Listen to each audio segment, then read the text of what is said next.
Hey guys, Lord here, back again with another. Huh?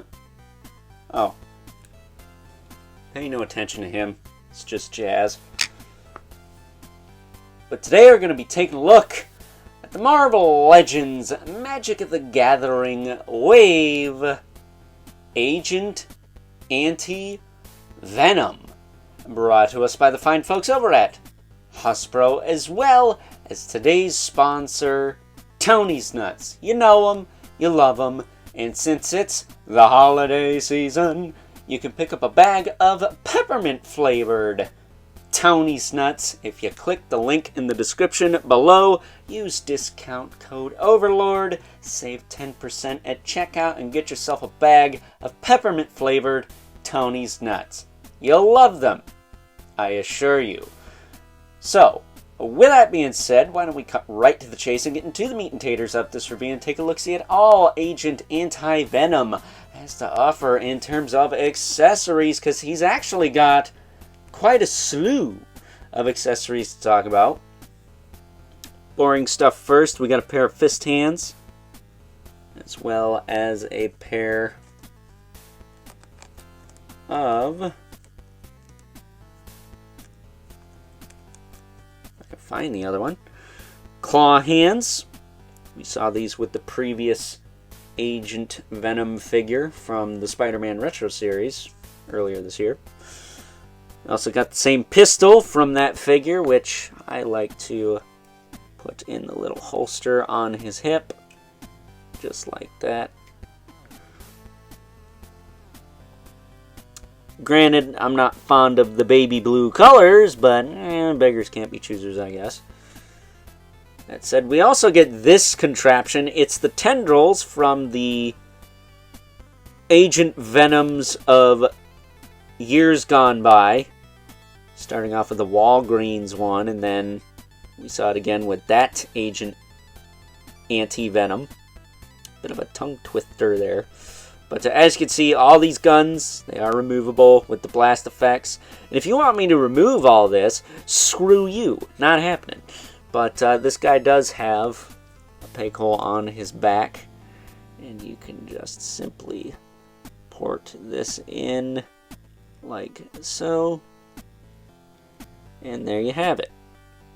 There he is with his guns. A-blazing. So we can go down in a blaze of glory, just like the man, the myth, the legend, John Bon Jovi. But putting those off to the side, taking a closer look at the figure, it is the same as the Back in Black Agent Venom figure we got earlier this year, but in white with what looks to be more paint apps. He's got some silver here and there. And the black line work is really clean. I mean, it's easier to paint black on white than it is to paint white on black. Am I right, ladies? But, at any rate, as far as his articulation goes, he's had to look up and down, tilt side to side, rotate, all that good stuff. We don't get the alt head or the rifle with the old one, but I don't know. Do you really need those? Shoulders will pop up, will rotate around. Of course, the pauldron rotates with him. He does have bicep swivel, which I put some soap in, just insurance policy there. His elbows will bend all the way up, like that. He's got the appropriate hinge for holding weapons in the hands, as well as rotation. Then his diaphragm joint can pop that far back, this far forward. Nothing impressive, but not terrible. Can rotate and pivot side to side as well. Hips will kick out to the side, not too bad. Back down, rotate, forward and back. He does have a thigh cut, but it's a little squeaky on him. Especially on this side, because of the... I can only imagine it's because of the holster, but if I learned anything from die cuts on Marvel Legends, just leave them be. I went through I don't know how many chameleons to get one with decent thighs, and I still had to put soap in them suckers. So just gonna leave it alone, because I'm not doing that again with this guy. He's got a double jointed knee, and then he's got a hinge in the foot. with a rocker. That you can flex it over this shin guard thing, but really should have had some kind of ball hinge down there. Then he's got peg holes at the bottom of the feet. So yeah, it's nice to be taking a look at a decent Marvel Legends for once, instead of those kind of subpar to average X-Men 97 figures. Ugh. But you know what? My dumbass bought them, so got nobody to blame but myself. But with that being said, we can get him centered there. I think it is time now that we move right along and take a look at some size comparisons. First up, here's good old Agent Anti-Venom alongside his Back in Black counterpart we received earlier this year in Spider-Man Retro Series. And I gotta tell ya, I think this new one is a little better. Look at the paint apps compared to the old one. Not only do they seem a bit cleaner, but he's got more of them. Not to mention all the extra accessories he comes with. I mean, granted, he costs $10-15 more than this guy did, but I digress. That said, we also have the only other figure from this Magic the Gathering wave I currently have in my possession. On the fence about that Iron Mary Jane Spider-Woman. But we got the Man-Wolf, who is a character I've wanted an update of for quite some time. And while it's not the costume everyone wanted, because, well, let's face it, it never is, really solid figure. And of the two, probably my favorite of the wave that I have thus far. You know the drill. So, getting these two out of the way, I will say Man-Wolf seems a little bigger than Agent Anti-Venom, but it could just be me.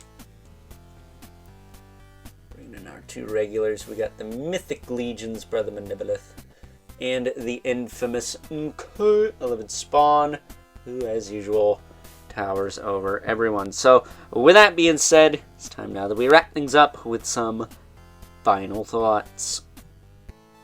Overall, and I'm going to stand by my previous statement in saying that good old Agent Anti-Venom here is far superior than his Back in Black counterpart we received earlier this year in the Spider-Man Retro Wave, because where that guy was lacking in accessories, this guy has that and more, if you ask me.